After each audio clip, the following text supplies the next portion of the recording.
Les indemnités non imposables. Oui. Indemnité de retraite du combattant. Oui. Selon le point 11 de l'article 167 du Code général des impôts, la retraite du combattant est non imposable à l'impôt sur le revenu. Donc, selon le point 11 de l'article 167 du Code général des impôts, publié au journal officiel 31/12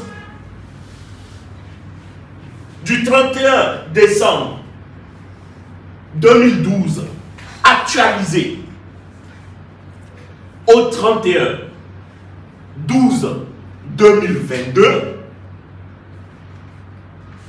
cette loi dit que, en son point 11, les indemnités payées aux combattants retraités, les retraités, hein, ok, les combattants retraités, la somme qui leur est versée est non imposable. Ce que je ne peux pas mettre dans ce livre, et que, bon, parce qu'il y a quelques points, si on devait les mettre, on les avait mis au début, mais il fallait les effacer parce que le livre était trop gros, presque imprimable. On ne pouvait pas les imprimer. On a dû rétrécir. Mais ce qu'il faut comprendre, c'est quoi? Les combattants, il y a eu deux catégories de combattants.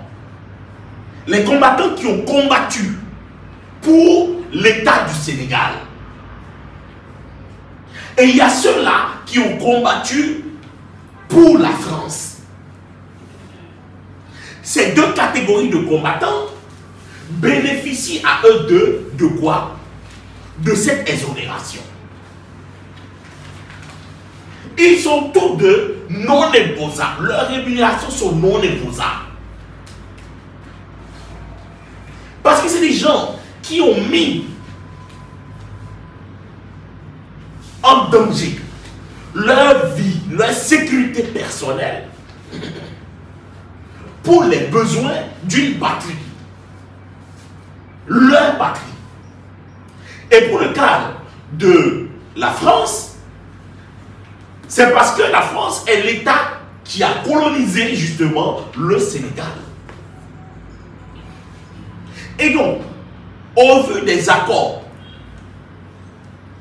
bilatéraux qui existent entre la France et le Sénégal, ces combattants bénéficient des mêmes avantages que leurs compatriotes qui ont combattu pour le Sénégal. Sans oublier que, au niveau des indemnités qui leur sont versées, le montant versé à ceux qui ont combattu en France est plus élevé que ceux qui ont combattu localement. Ça peut aller. Donc, cette indemnité-là qu'on leur a versée, l'État dit, c'est non imposable. C'est les gens qui ont risqué leur vie pour la patrie. Ça peut aller. Ça peut aller. Très bien. Donc, c'est absolument tout ce qu'il y a comme indemnité non imposable. Et on s'arrête là. Tout le reste est imposable et imposable à des conditions. Je reprends. Il y a ceux-là qui sont non imposables mais conditionnés.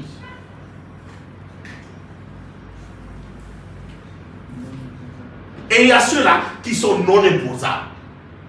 Le seul qui est non imposable, qui est connu par tout le monde, c'est l'indemnité de retraite des combattants. On ne peut pas l'imposer. Il n'y a jamais d'impôt là-dessus.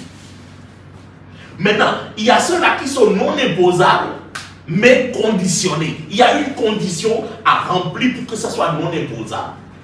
Et comme je vous le disais hier, par exemple, les indemnités de décès d'un employé est non imposable jusqu'à 100 000 francs CFA. Au-delà de 100 000 francs CFA, c'est imposable. C'est ça, une non-imposition conditionnée. On peut parler de non-imposition conditionnée ou d'imposition conditionnée. C'est la même chose, c'est le même français. Ça peut aller? Ça peut aller? Ok? Et la dernière catégorie, c'est ceux-là où si on saute, on descend, on va à gauche, on va à droite, c'est imposable. Ça, on va voir, il y en a plein. Mais pour ce qui en est de ceux-là qui ne sont pas du tout imposables, il n'y a qu'un seul. Ce sont les indemnités de retraite des combattants. Maintenant, pour ceux-là qui sont imposables, conditionnés, nous démarrons justement